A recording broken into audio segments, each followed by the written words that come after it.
Hi,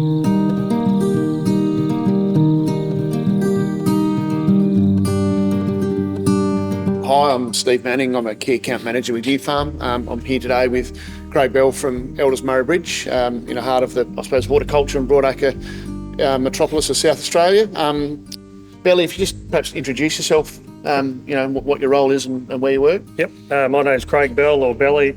Been here at Elders for 15 years, a senior agronomist in broadacre cropping. So, yeah. Belly, what's your experience been with Dropzone so far? I mean, you've had it out for a couple of years now. Have you had a good look at it? Yep. No, I saw it initially in trials over past roseweed there, and we're really impressed with the control rate of Dropzone. And so we've thrown it up mainly around the sensitive crops up around the river. So I've got farmers with clients next door with horticulture, farmers, etc.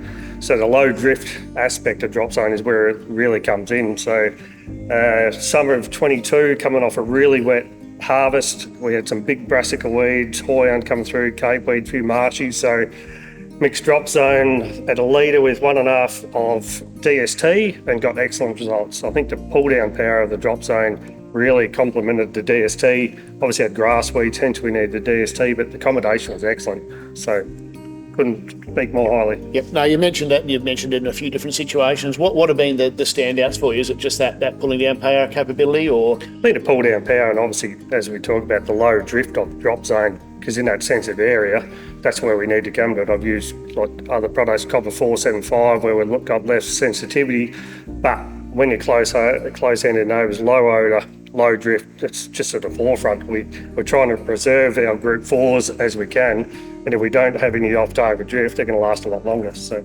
you mentioned the low odour, and that's sort of a big selling feature of Dropzone, but is that a massive benefit for you and your growers? I think for the growers, anything we can do to reduce the understanding or off-target drift nature, and if obviously 2,4-Ds have a distinctive odour, and most people know what it is, and so we can have a low odour product we can use with confidence. And that's, I think the growers have confidence. They're going to live in the area. They can't just pick up and shift because they farm there. So if they're going to work with the neighbours and get along. So that's where I think it comes into its own. So. And you mentioned just before mixing it with DST. What other products have you been mixing it with, and have you seen any issues there or any benefits of mixing Dropzone with some of those other products? Compatibility's been good, only with DST. I think I stick with those products in that summer period like that. They're a good quality product, and that's what we like. But no issues that I've heard so far. So. No, that's good. And you mentioned Group 4 chemistries, and we've got to protect them. Do you see this performing well compared to other Group 4s?